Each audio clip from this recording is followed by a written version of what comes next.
सैनिक स्कूल परीक्षा 2026 बड़ा अपडेट है। जी हाँ बच्चों, अब आ गया आपकी ओएमआर सीट। आप अपनी ओएमआर सीट देख पाएंगे, अपनी ओएमआर सीट डाउनलोड कर पाएंगे। और अगर आपको लगता है कि आपकी ओएमआर सीट में जो रिस्पॉन्स आपने किया था और एनटीए ने उसको चेक करने में गलती की, तो वहां पे अपनी कंप्लेन रजिस्टर्ड कर सकते हैं। अच्छा, आंसर की देख पाएंगे। और आपको लगता है कि किसी क्वेश्चन का आंसर दूसरा होना चाहिए, एनटीए ने जो दिया सही नहीं है, तो उसको भी क्लेम कर सकते हैं। सारी बातें करने वाले हैं, सिर्फ एक वीडियो में सब कुछ एक्सप्लेन कर दूंगा। वीडियो को एंड तक देखना है, अच्छा लगे तो लाइक शेयर जरूर करना है। और चैनल पे नए तो सब्सक्राइब कर लो, क्योंकि इसके ऊपर काउंसलिंग की पूरी जानकारी अपडेट रहेगी और साथ साथ में बड़े अपडेट्स भी रहने वाले हैं। चलिए बात करेंगे हम लोग। आपको गूगल खोलना है और ऊपर लिखना है exams.nta.nic.in। मैंने बता दिया आपको, जैसे ही आप इस पे क्लिक करेंगे ये वाला पेज खुल जाएगा। जैसे ही पेज खुलेगा आपको यहां जाना है सैनिक स्कूल सोसाइटी में। अब जैसे आप नीचे आएंगे तो यहाँ पे कई सारे अपडेट्स हैं। पहला अपडेट ये रहा जी, ये पीडीएफ इन्होंने दिया है हमें कि भाई इसमें पूरी जानकारी इन्होंने दे दी। मैं पहले इस पीडीएफ को थोड़ा सा आपको एक्सप्लेन कर दूं, ताकि आपके लिए जानकारी अवेलेबल प्रॉपर ढंग से हो पाए और आप इसको जान पाए कि क्या चीज ये है। हर चीज को मैं प्रॉपर ढंग से आपको बता देता हूं, ताकि आपके लिए कहीं भी कोई दिक्कत ना रहे। एक पब्लिक नोटिस है जो रात को ही रिलीज हुआ है 11 तारीख को। और इसके अंदर सबसे पहली बात क्या है कि सर, जो 18 तारीख को पेपर हुआ था उसका ओएमआर सीट जो है आपको डिस्प्ले कर दिया गया। यानी बच्चों के लिए थोड़ा ये हॉरिबल हो सकता है, क्योंकि उन्होंने जो ओएमआर सीट में किया था बिल्कुल सामने है। अब आप ये बहाना नहीं मार सकते कि मैंने तो पापा सही किया था, मम्मी सही किया था, लेकिन वहां पे पता नहीं क्यों नंबर कम आ गए। सब कुछ नीट एंड क्लियर है। क्या बोला इसने कि display of OMR answer sheet and recorded response, यानी आंसर सीट को देख लीजिए आप और अपने रेस्पॉन्स को रिकॉर्ड किया हुआ है उसको देख सकते हैं आप। दूसरा, डिस्प्ले ऑफ प्रोविजनल आंसर की, हमने आंसर की भैया दिखा दी, आप वो जाके देख सकते हो। दो इंपॉर्टेंट बातें। अब आपके लिए अगली इंपॉर्टेंट बात क्या है। अब देखिए सर, आपने ओएमआर सीट भरा, ओएमआर सीट में आपने अपने अकॉर्डिंग भरा। एनटी ने उसको चेक करके आपके सामने दिखाया कि देखो सर, आपने दो पे क्लिक किया था, मैंने आपका दो ही करेक्ट किया। यहाँ पे मतलब दो ही आंसर लिए। यहाँ पे तीन पे क्लिक किया था, मैंने तीन लिया। यहाँ पे एक पे था, एक लिया। चार पे था, चार लिया। आपको लग रहा है कि कहीं आपने फिल किया हुआ था तीन पे, लेकिन जो एनटी जब चेक करे उसको दो लिख रहा है, तो उसके लिए आप क्लेम कर सकते हो। दूसरा, आंसर की इसने दिखाई है, उसके अंदर आपको लगता है कि इस फला क्वेश्चन का आंसर ये होना चाहिए, क्लेम कर सकते हो। कंप्लीट बात करेंगे, हर एक चीज को प्रॉपर समझाने वाला हूं। आइए साइड पे, यही दो इंपॉर्टेंट बातें मैंने बता दी आपको। आगे कुछ प्रोसेसर बता रखे हैं तो मैं बता दूंगा डायरेक्टली, यहां से अपने को फॉलो करने की या देखने की रिक्वायरमेंट नहीं है, स्टेप्स नहीं पड़ेंगे। आइए बात करेंगे हम लोग। देखो भाई, यहां पे आए हम लोग और यहां पे जब पहुंचे तो ऊपर की तरफ देखो चीजें स्क्रॉल हो रही है।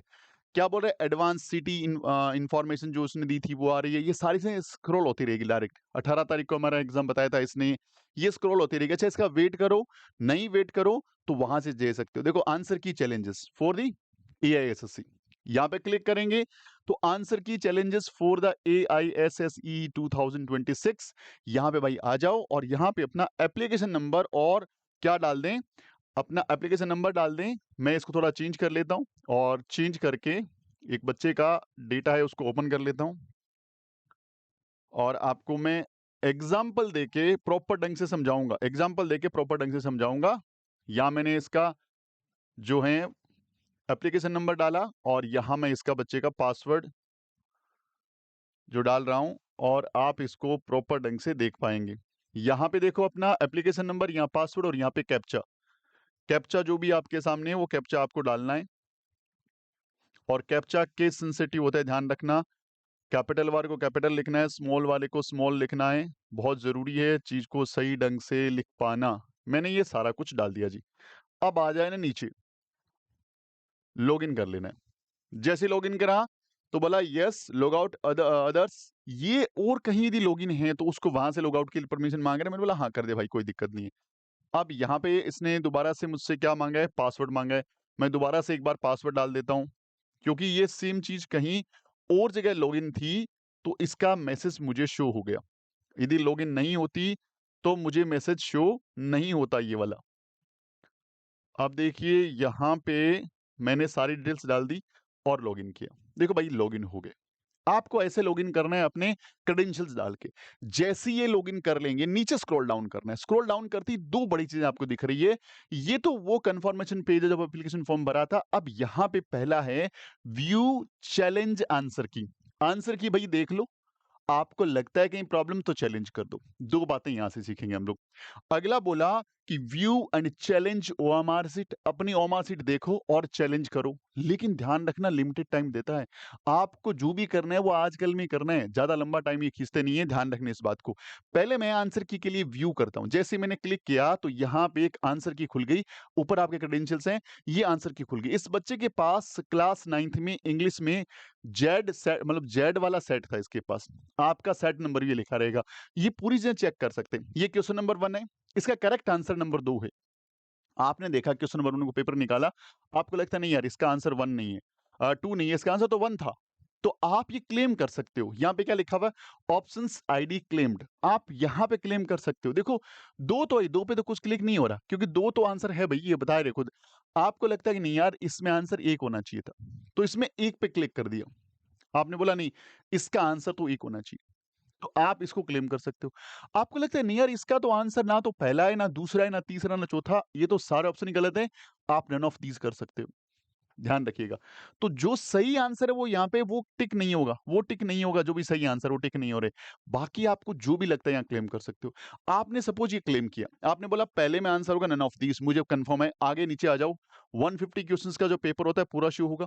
आप बोलोगे नहीं, आपको एक ही नहीं करना, कई सारे करने हैं। आपने बोला सेव क्लेम कर दो, आपने सेव क्लेम कर दिया। बोला ठीक है सबमिट कर दो, आप सेव क्लेम करो। जैसे ही सेव क्लेम करोगे तो नीचे की तरफ क्या होगा, वो एक इंडेक्स बन गई भई कि हाँ, आपने एक क्वेश्चन के ऊपर क्लेम किया है, जिसका आप क्वेश्चन नंबर 1 है, करेक्ट आंसर 2 है और आपने बोला नहीं ये नन ऑफ दीज़ है, इसका इसमें कोई ऑप्शन ही नहीं है। अब जितने-जितने और क्वेश्चन आप पिक कर, जैसे आपने एक 150 बोला नहीं इसका आंसर 2 होना चाहिए और आप इसको सेव कर दो। जैसे सेव करोगे अगेन वो आकर के इसमें डेटा में आपका क्या डबल हो अब 2 आपके रिस्पॉन्स हो गए। अब आपको ना ऐसा नहीं लफ़े कुछ भी मार दो आप। आपको हर एक के लिए एक रेफ़रेंस चीज़ देनी पड़ेगी। भाई आपको क्यों लगता है कि इसका आंसर नन ऑफ दीज़ है? आपको क्यों लगता है कि इसका आंसर 2 है? आप वो हमें इमेज से इमेज दीजिए। हमें मतलब उसका रिटर्न लिख के दीजिए, कहीं से फ़ोटो क्लिक करिए, एक रेफ़रेंस यानी आपका सपोर्ट होना चाहिए। ऐसा नहीं कुछ भी डाल दो वरना तो उनके लिए बहुत काम बढ़ जाएगा। पहला तो पनिशमेंट इन्होंने ये रखा है कि भैया आप हमें ये चीज़ प्रॉपर ढंग से दीजिए, क्यों लगता है आपको? तो यहाँ से आपने चूज़ द फाइल, अब आप यहाँ से अपनी रेफ़रेंस वाली जो भी फाइल है, आपके कंप्यूटर में, लैपटॉप में, वो वहाँ पहले से सेव करके रखें कि इसका आंसर सही आंसर ये होना चाहिए और वहाँ से आप क्या कर दें उसको यहाँ पे अपलोड कर दें और फिर यहाँ पे सेव योर क्लेम्स एंड पे, भाई पैसे देने पड़ेंगे इसमें। आपको हर क्लेम के लिए चार्ज देना देना पड़ेगा, ये बात विशेष तौर से ध्यान रखें। तो ये होता है आंसर की को देखना और आंसर की में कहीं भी प्रॉब्लम लगती है तो उसको क्लेम करना। आई थिंक आंसर की को देखना और क्लेम करना आप सीख चुके होंगे। कहीं भी कोई प्रॉब्लम आती है डैशबोर्ड नंबर पे वॉइस नोट डालना, मैं वहाँ पे रिप्लाई ज़रूर कर दूँगा आपको। अब जी आते हैं हम लोग हमारी ओमामा शीट कैसे देखें? तो नी ऊपर आ जाओ वापस से। यहाँ पे जाते हैं हम लोग होम पे। होम पे आते ही अपन वापस वहीं आ गए। अब नीचे लिखा हुआ है view and challenge OMR, click करेंगे तो हमें हमारी ओएमआर सीट खुल गई। अब ये ओएमआर सीट आप पहले देख लो, इसका स्क्रीनशॉट ले लो क्योंकि डाउनलोड का कहीं ऑप्शन मुझे दिखा नहीं इसमें, तो आप इसका स्क्रीनशॉट ले लो। आपने देखो इस बच्चे ने क्या किया, पहले में आंसर 1 नंबर लिखा हुआ है, दूसरे में सॉरी पहले का आंसर 2 है, दूसरे का आंसर 2 है, इसमें 3 है। ये आप इसका स्क्रीनशॉट ले लो। स्क्रीनशॉट लेकर के अब आप देखो कि आपके आंसर को क्या सही से रीड किया है। उनकी जो रीडर मशीन है, क्या उसने सही कि वैसे तो ये 99.999% सही होता है, कभी गलत होता ही नहीं है। लेकिन कुछ परसेंटेज हो सकता है गलत हो, तो एक बार चेक ज़रूर कर लो, थोड़ा टाइम आपका लगेगा। इसका स्क्रीनशॉट ले लो और सारे आंसर अपने लिख लो कि भैया अच्छा मैंने पहले में 2 किया था, दूसरे में 2 किया था, तीसरे में 3 किया था, चौथे में 2, 2 यानी पहले में 2 है, फिर 3 है, फिर 2 है। अब यहाँ पे नीचे की तरफ स्क्रॉल डाउन करो। Click here to view and challenge recorded OMR sheet. मैंने क्लिक किया इस पे। तो अब इसने क्या बताया कि सर आपके क्वेश्चन नंबर 1 में 2 था। हाँ जी, वहाँ पे हमने 2 राउंड कर रखा था, 2 इसने लिख रखा है। 2 में 2 था, बिल्कुल 2 था। 3 में 3 था, बिल्कुल 3 था। चौथे में 2 था, 5 में 2 था, मतलब इसने सही से रीड किया। कहीं किसी क्वेश्चन में लगे कि यार मैंने वहाँ पे ओमार शीट में तो जो गोला बबल्स किया था वो 1 पे किया था और ये मुझे 2 बता रहा है। मतलब यहाँ पे मेरी कॉपी सही ढंग से चेक नहीं हुई है। नहीं चेक हुई है, तो आप उनको बताएँ कि सर मेरा तो 1 नंबर किया हुआ था। आपने वहाँ पे 2 नंबर कर रखा है। तो यहाँ पे आप अपनी ओएमआर शीट की जो उन्होंने आपको चेक करके बताया है, उसको क्लेम कर सकते हो कि नहीं, आपने जो चेक किया है वो सही नहीं है। लेकिन उसके लिए पहले ओएमआर शीट का स्क्रीनशॉट ले लो, उसको पास में रखो और फिर चेक करो। ओएमआर शीट का स्क्रीनशॉट यहाँ पे रखा हुआ है, उसके देखो अच्छा पहले में 2 है, इसमें ये है, इसमें ये है, इसमें ये है, इसमें ये है, ऐसे चेक करो पूरा। चेक कर लो और कहीं भी कोई प्रॉब्लम आती है, सेम वही प्रोसीजर रहेगा, सेव योर क्लेम। मैंने क्लिक किया, क्लेम सेव किया, नीचे आया तो देखो वो क्लेम यहाँ पे आ गया। अब मुझे यहाँ पे इसका पिक्चर भी देना पड़ेगा कि आपके अकॉर्डिंग ये क्यों आंसर है, इसका रीज़न यहाँ पे देना पड़ेगा। पिक्चर के थ्रू आप यहाँ पे अपलोड कर सकते हो आपका रीज़न।